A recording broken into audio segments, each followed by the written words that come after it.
Hey yo, I'm Nico, a little stupid non-binary artist. I was supposed to post another video for the beginning of this channel, but it's Artfight in a few days and I wanted to share a little tip that helped me a lot for reference sheets of my characters. I also would like to address a response to those kind of thoughts.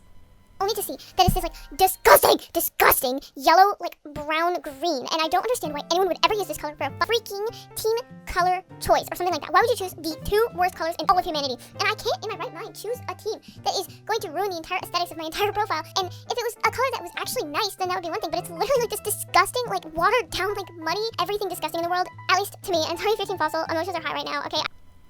No hate to anyone, by the way, I just thought it would be interesting to take some steps back to that situation that I'm sure I'm taking way too seriously. So I'm gonna start with a tutorial. You can skip if you want, but that's the most interesting part of the video. This idea came from when I started to realize that every time I wanted to draw a character from the back, I had to invent. So I was taking the risk to draw them incorrectly. But fortunately for us, I found a very efficient and easy way to draw the back of our characters, so people can be a bit more confident while drawing your characters. Well, it's still okay if you horses only have one view from one angle, because I myself didn't draw everyone from every angle.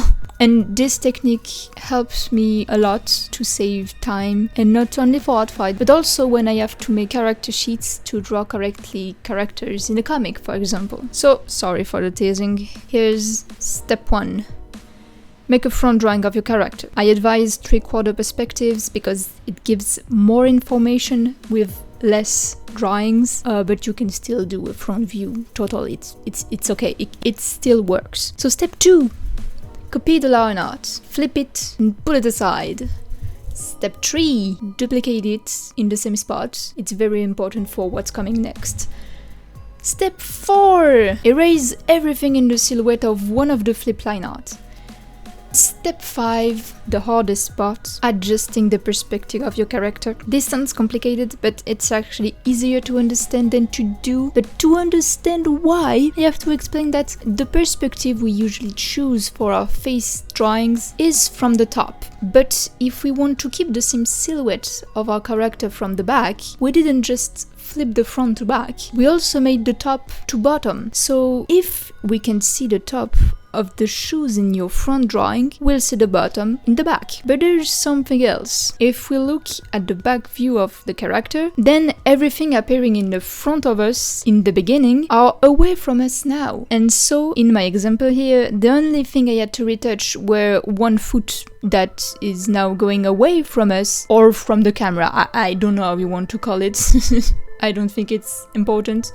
So now we can arrive in the last step, step 6. We passed the worst. Now the last thing to do is to fill the silhouette. The only thing required for that is a farming competence and maybe logic, but and for that we'll need the duplicate we kept earlier. And everything curved up is gonna be curved down now, and vice versa. But there is, again, a subtlety to know, so the work isn't too flat. And that is making sure that the curves in the front and the back make a perfect oval. If it's not curved enough, that gives the impression that your characters have spikes on their side, and too curved make the perspective weird. Of course, it can be a stylistic choice to make the curves more or less curved, but if we want to make a character that respects perspective, you get the idea.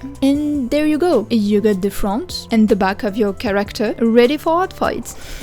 If you want to know how much time I've spent on this, it took me 1 hour and 7 minutes for the full recording of the video, so I'm sure you can do it. But this video isn't finished yet. You guessed it, I decided to defend the color of the Fossil team way too seriously. For those who don't know, some people started to complain about Fossil's team color being ugly, according to them. But you know what? Those people didn't get it at all. So here is some reasons why ochre is a very pretty color and a good choice for this year's theme. First, it's everywhere. That I can see it in every single room of my house. It's even in the human skin. But most of all, occurs appears in gold, guys. And it's also a very used ambient light. Yeah, but if something is everywhere, it doesn't mean we have to like it. Sure, but it also fits everything. Like, you know, the black, white, khaki, browns. And it's very cool to give a unity between characters, like the sky blue in Rescue Bots. That's why Blur isn't light blue, because it would have confused the Kara designer, I guess. But yeah, you get the idea. Yeah, but this can basically works with every colors. Sure, again, but that's the thing. Ochre is a color like another. So saying it's ugly doesn't really mean anything. All through, to argue some more, because why not, ochre was the best choice for this theme's fossil. Because warm oranges could have done the trick, but it's not complementary enough to pink, so it would have been less pleasing to the eye, and blue do not refer enough to dirt, despite fossils being better forms in sediments where there is water, but that's not the point. That's why, when we think about it, this color was the best choice for this year. And last, just to be a bit salty, if you think ochre doesn't fit you, maybe it's because you don't know how to use it correctly, and it's okay, we can learn new things every time. Just to precise, I know people are allowed to dislike ochre, but I just think it's sad to not give a chance to that color at all, because you don't want to deep or experiment with it. Anyway, ochre is a very good color. I exclusively used it on the character I've made for this video, by the way, and that was just me ranting about a meaningless subject. Have a nice art fight, and see you in the next one!